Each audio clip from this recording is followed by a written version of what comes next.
Здрава, ова емисија ќе посветиме на нашите предувести пријателчиња. Наш соговорник ќе биде Зоран. Тој е долгогодишен огледувач на канаринци. А за тоа какви треба бидат условите во домот при земањето на куќето, ќе ве запознае дресерот Кире. Анита од Уникорнис ќе ни каже нешто повеќе за хуманитарната акција на 23 декември, а додека доктор Наде ќе ни ја збогати емисијата со корисни совети околу птиците.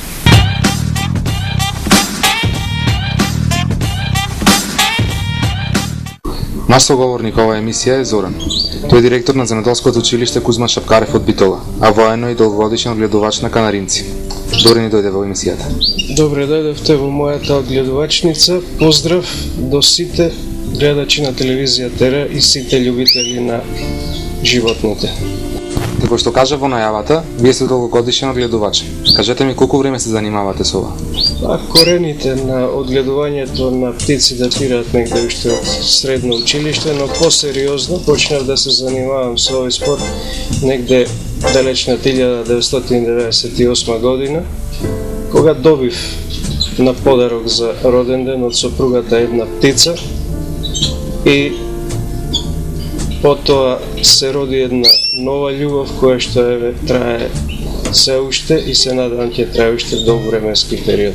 Во принцип, кај одгледувачите на канаринци влада еден така наречен зајачки синдром, каде што се почнува со една птица, потоа се оди на следна, а потоа е небото граница, значи нема лимит, така што набрзо се формира една одгледувачница каде што почнува процес на одгледување и каде што бројот на птици постојано се наголемува.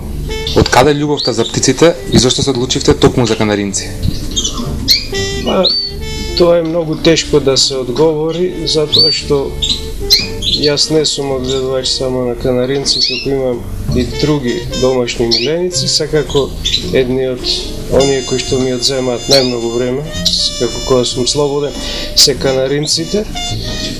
Мислам дека секој кој што има и најмал афинитет кон птиците не може да одолее на изгледот на канаринецот, а пред се на неговата милозвучна песна, така да самите по себе се предизвик за секој кој што ги сака птиците. Од каде потекнуваат канаринците? Канаринците се раса на птици кои што потекнуваат од Канарските острови.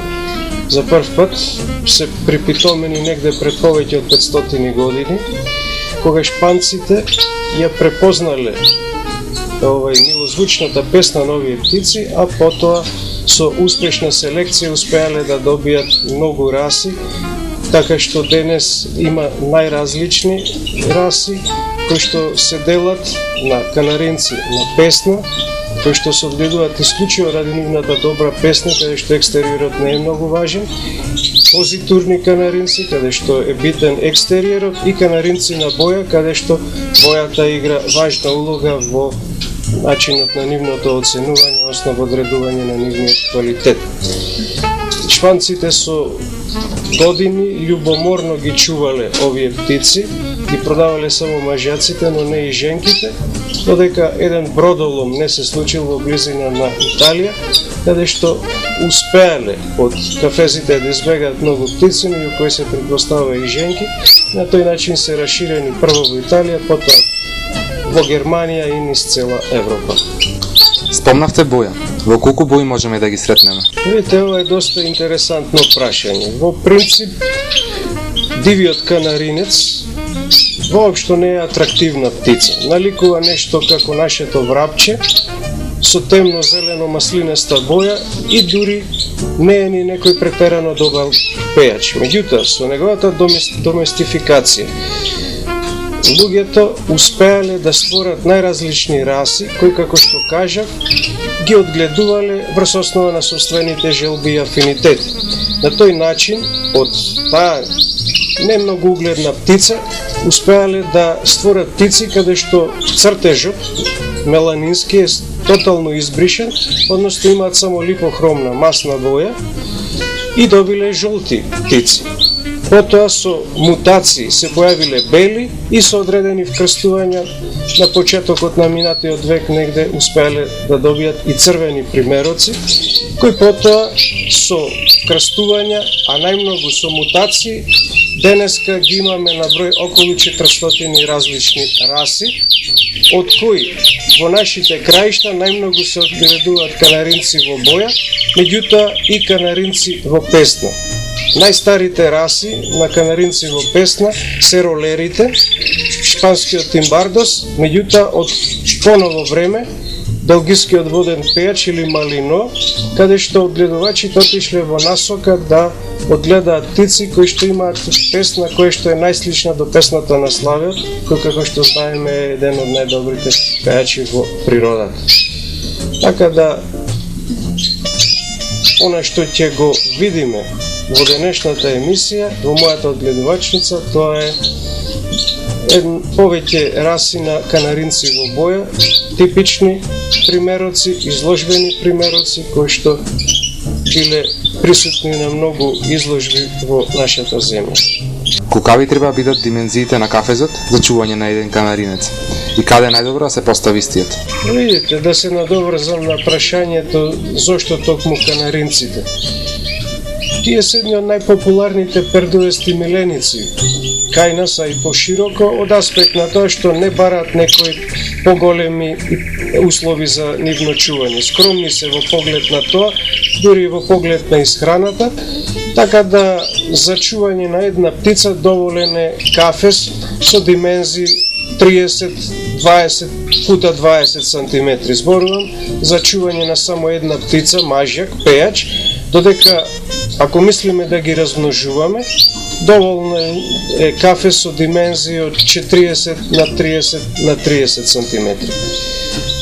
Понатаму, од останатите услови кои што се потребни, тоа е чиста вода, кој што секојдневно треба да се менува, и квалитетна семенска храна со додаток на минерали и јајчана храна повремено, која што треба да го пополни дефицитот на протеини во нивната исхрана. Како ја одржуваш хигиената на кафезите? Па, потребно е да се одржува хигиената на високо ниво ако сакаме да имаме вистински одгледувачки резултати.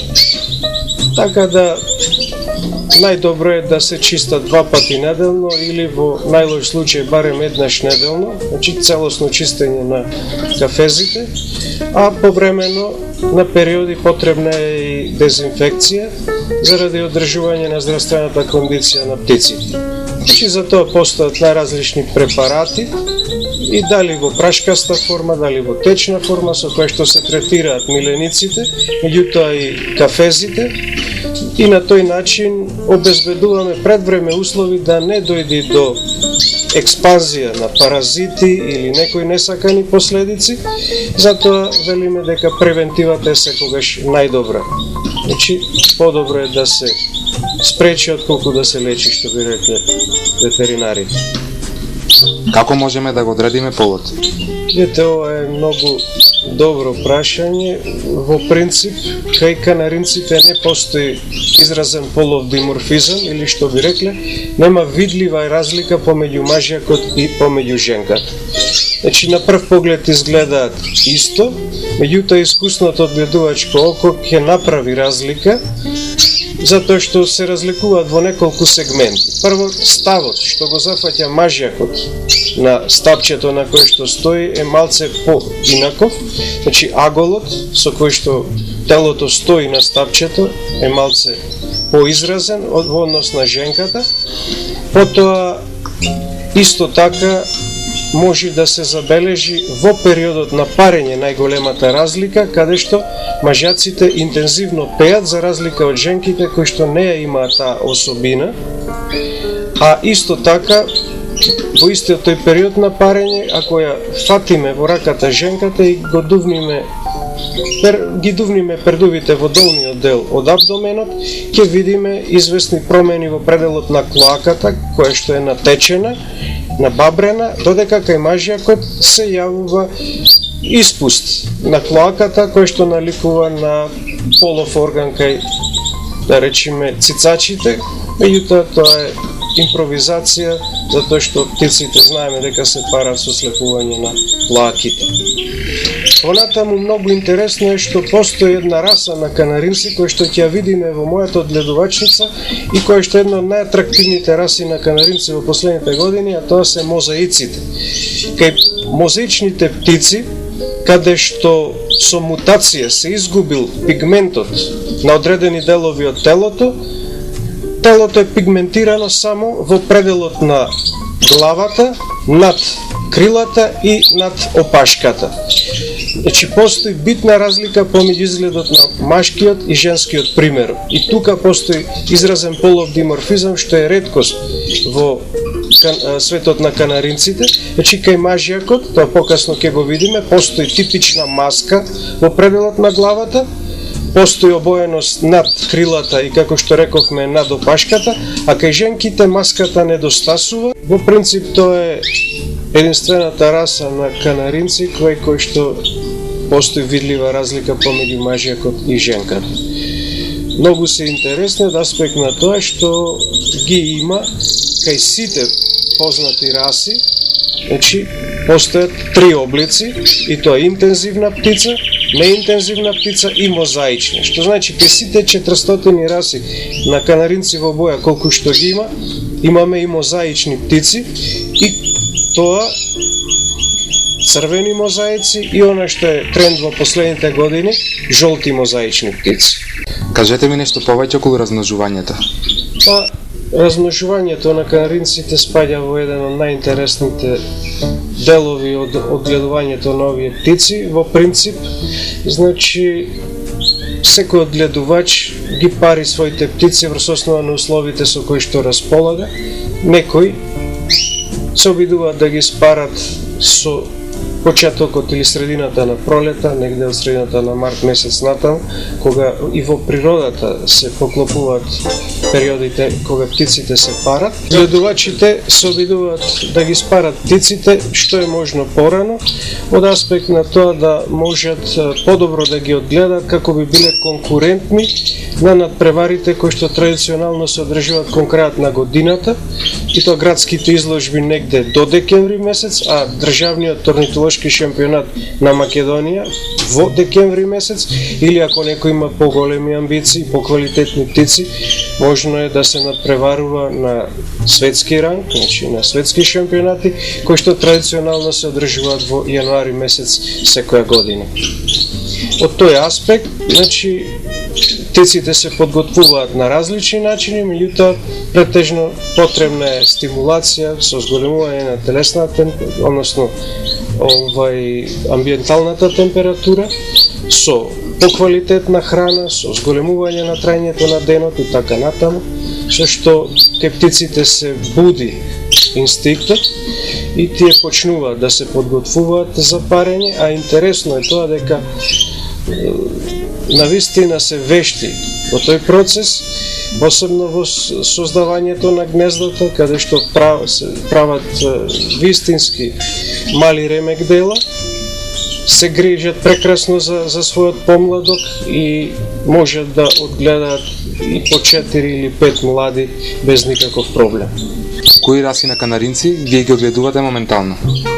Видете, во тек на целата ова одгледувачка кариера, јас имам чувано многу различни раси на канаринци, меѓутоа со оглед на тоа дека во последните години професионалните обврски ми се зголемија, намалив на неколку раси кои што така ги имам како најблиски и кои што најмногу ми се свиѓаат.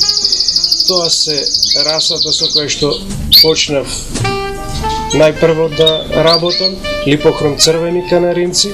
Имам една мутација на таа раса, липохром црвен пастел канаринци, потоа липохром црвени мозаици, а од птиците кои што имаат меланински цртеж, имам црвени опали и црвени опал мозаици. Она што работам последно време е да добијам добри примероци од жолти опал мозаици, кои што се многу ретки птици на многу ретки птици во нашата земја и се надевам дека за година или две ќе имам примероци кои наистина ќе бидат конкурентни на надпреварите.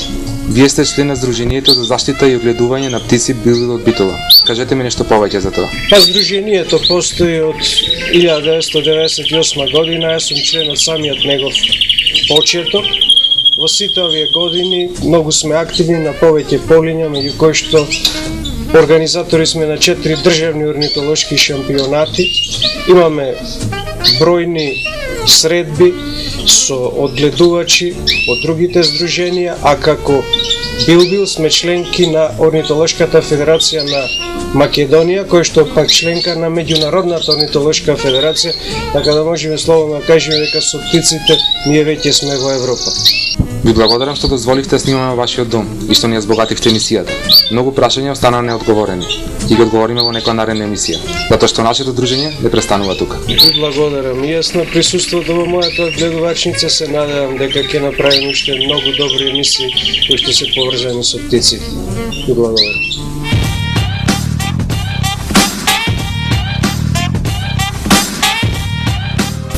Разговараме со Анита, активист на Сдруженијето Уникорнис, за акцијата која се одржа на 23 декември. Здраво, Анита, која беше целта на оваа акција? Акцијата која се одржа на 23 декември на широк сокак, која беше реализирана од Уникорнис како Сдружение на заштита на животни, значи беше од хуманитарен карактер, на кој што се донира средства кои што беа наменети за азилот.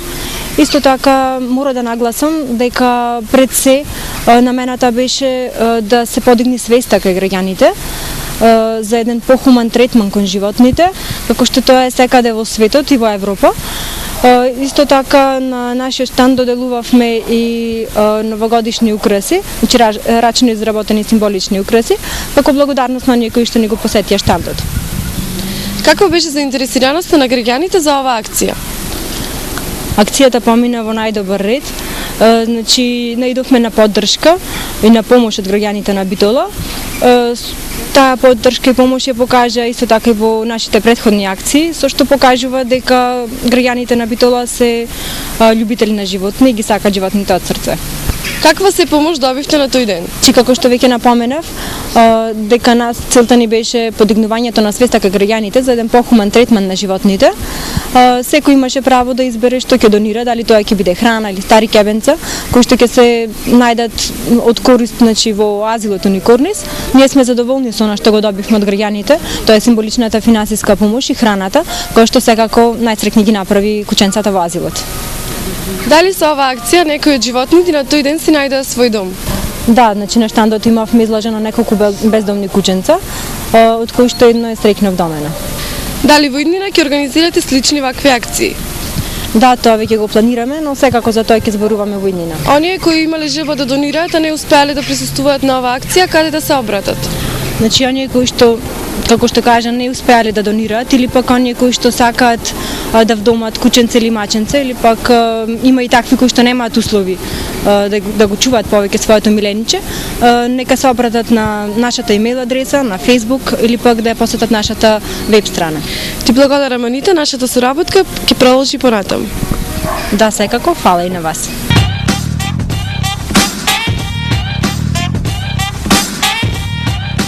Наша тема ова емисија е како да се припреми домот или дворот пред да се земи домашното милениче. Нешто повеќе за тоа ќе ни каже дресерот Киро. Многу е битно пред да го донесе миленикот дома да одредиме место на живење. Значи дали ќе живее внатре во домот, во куќата или во станот, било без разлика, или ќе живее во дворното место, во бокс, да речеме, на синџир не е препорачливо бидејќи може да настанат, значи, разни повреди на вратот, оштетување на крзното, искривување на грлот. Спрема мене најпожелно е или во бокс, или во самиот дом, натре со нас. Сега, ако живее со нас во домот, има позитивност, има негативност. Исто така и ако одредиме да живее во бокс. Позитивностите, ако живее со нас во домот, куќето многу брзо ќе се приврзи со нас, ќе ни прифати, значи, како дел од чопорот, ќе му станеме негова фамилија. Што значи дека со куќето ќе одиш многу побрзо напред. Многу полесно ќе ќе совладаш, да речем, доста команди и доста препреки. Меѓутоа, негативностите се исто големи, бидејќи сигурно тоа првите месеци многу пати и откако ќе го научиме, значи да ги извршува физиолошките потреби надвор, то сепак ќе греши. Друга работа е како малечко, па се до година и пол, да речем, ќе оштетува дома. Дали мебел, дали плечки, дали алишта. Чим е оставено само, тој ќе си најде начин, значи, да се занимава и да го надокнади недостигот на стопана. Значи, треба да обрнеме многу внимание од самото земање, куќето привикнуваме постепено да може да седи само дома. Тоа ќе оди првиот ден пола сат, вториот ден пола сат, така неколку недели, па на сат, па на... Значи, и да немаме обврска некоја да излеземе надвор, и треба со сила да излеземе со цел куќето да не изгуби тој осет, како е чувството само да види дома, за да не настанат, да речем, поголеми проблеми натаму и да не мора пред целиот живот, кој ќе се вратиш дома да најдеш буквално џумбуш. Значи, се има плюс и минус. Ако земеме во бокс да го чуваме куќето, со самото идење, куќето оди право во бокс, сега вниманието кое што можеш да му обрниш во бокс е многу помало. Неколку пати во денот минимум. Исто така, значи ќе треба да го одвикнеме и да му покажеме кај е местото за извршување на нужда. Меѓутоа пак немаме опасност од значи, проблемите како во куќата и нејниот оштетување. За луѓе, да речем за поголемието од луѓето е најдобро бокс. Куќата е сепак преголем проблем. Сега ако имате помала раса, тогаш сакали некелем можете да чувате дома. И тоа проблемите, пример, со пинењето и со извршување на физиолошки потреби исто. Дали помало или поголемо, исто ќе ви. Важен фактор е исто, значи големината на влакно. Ако има куќето толку влакно, ќе биде многу проблематично за чување дома. Ако и неговата големина, ако е огромно куќе, како например еден бернандинец или една дога, ќе ви треба огромен простор да имате пред за да се движите, иначе при самото движење ќе турка работи нон-стоп. Така да факторот треба, значи, да се избери спрема куќето, дали ќе седи надвор или внатре. Покрај вашите желби, значи може едноставно да не е возможно тоа куќе, да речем, што тоа одбрале расата, да седи во домот внатре со ќе мора, значи, во бокс. Колку простор е потребен за едно куќе? Тоа е релативно прашање, бидејќи прво зависи од неговата големина. Меѓутоа, просторот, ако речем, зборуваме за бокс, не треба да е многу голем ако ние во денот, да речем, постапуваме 2 до 3 сати. Ако тоа 2 до 3 сати е изваено од шета буквално или трча, тогаш и во мал бокс, минимален бокс, значи куќарка и место каде што куќата ќе може да излезе и ќе легне, а пак неки внатре да спие, значи куќарката ќе лежи надвор, му е доволно. Бидејќи ако тоа физички е изморено и психички има задоволено потребите, тогаш боксот ќе му представува само место за одмор. А ние можеме да го направиме, пример, и 10 квадрати бокс, меѓутоа тоа само ништо нема да прави бокс. Ниту ќе трча, ниту ќе игра. Буквално на куќето му треба интеракција со човек, со газдата. Боксот е другото само место за одмор. На која возраст е најпрепорачливо куќето се оддели од мајката? Па, најпрепорачливо е до 3 месеци да си да имам миленик. По-возрастно од 3 месеци е нешто по-проблематично за приврзување, меѓутоа не е тоа ништо страшно. Меѓутоа да збораме за некоја идеологија, тоа е 2 месеци е било супер возраст. Или чим може куќето да јади самостојно, тогаш можете да земете слободно. Така треба повеќе нега за да случајно да не настиги, да не доволно се храни или да не излезе некој проблем со хранењето, меѓутоа колку помало, толку подобро. Бидејќи многу полесно и многу побрзо ќе се приврзи со тоа. Дали треба да се обрати внимание на временските услови пред да се земи милиничето во домот? Временските услови си носат позитивност и негативност. Да вземем, например, ако вземем милиничето во лето, значи прекрасно време, меѓутоа времето кое што можеме да посветиме со него, смисла на шетање или ако вземем тоа е многу малечко, ќе биде рано наутро, кога температурата е некоја нормална, не 35 плюс. Проблемот ќе биде тоа што може да се јави, пример во летно време, најголем проблем би се јавил со јадењето. Од големите температури тоа може да не може да се храни 4-5 пати во денот. Ами сигурно ќе треба да речеме на случај од 3 месеци да храните минимум 4 пати. А тоа е јадело на соба или касно навечер кога температурата е по-нормална, не е напремнено висока. Значи, ако земите мало куче, може најдобро да се земи во поламниот период. Бидејќи не мора многу шетање во тој период, минимално движење, мада и може да се исклучи до 5 месец, да речем. Меѓутоа пак со исхраната ќе немате никаков проблем. Значи временските услови не се толку битен фактор. Точно, времето не игра значајна улога, во секое време ако слободно се потрудите, можете да постигнете тоа што треба.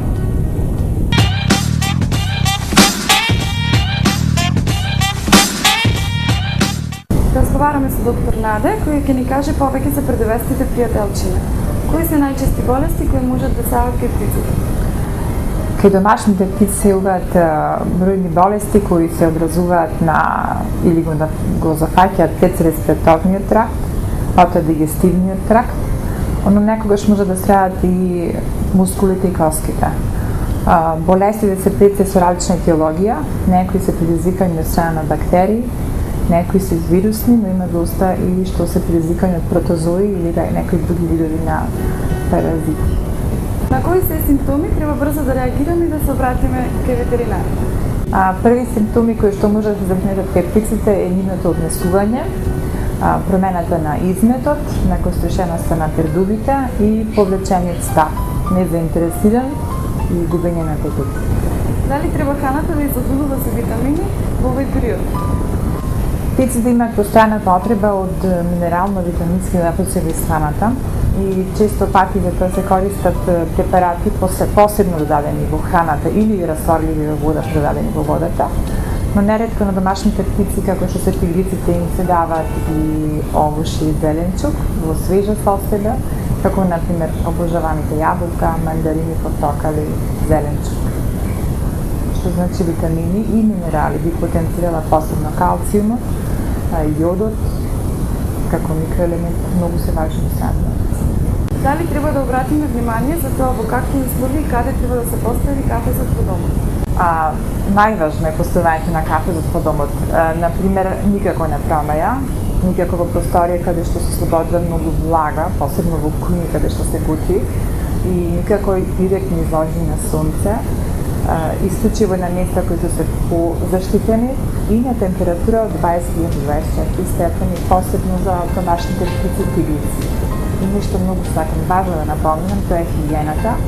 Хигиената кај домашните птици може да се врши, да не речем секојдневно. Посебно чистење на кафе, промена на водата, користење на вода која е одстојана, ослободена од хлор. Тоа е најважно. Колку се изложени птиците миленици на надворешни или ектопаразити? Ектопаразитите се многу чести кај домашните птици и најчесто ги вознемируваат бидејќи им ја тицаат крвта, а со тоа ги прават анемични, слабо заинтересирани за околината, губење на желба за апетит и прилично вознемирени. Нивните пердови се накострешени, го губат сјајот и птицата вообичаено изгледа како незаинтересирана, тикната во еден чош и не се движи. Што значи треба веднаш да се побара помош од ветеринар, да се открие точно кој ектопаразит е во прашање и да се припремат мерки за чистење и ценување на тие ектопаразити, што подразбира третирање на самата птица, но и третирање на кафе за приемата која доаѓа во контакт со некој. Благодарам, докторке.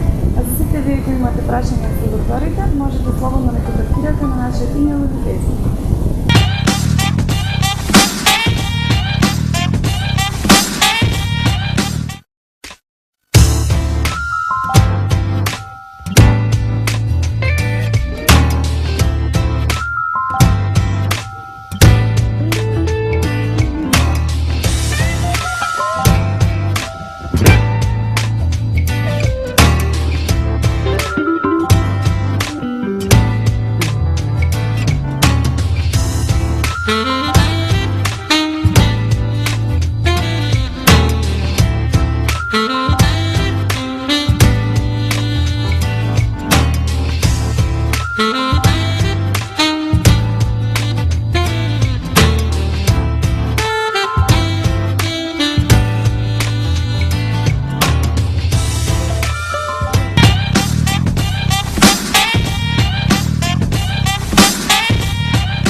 Држи ја среќата како птица, лесно и нежно, доколку се чувствува слободна, со задоволство ќе ти остане на дланка. Ако го задржавме вашето внимание и овој пат, следете ни наредната емисија. Чао!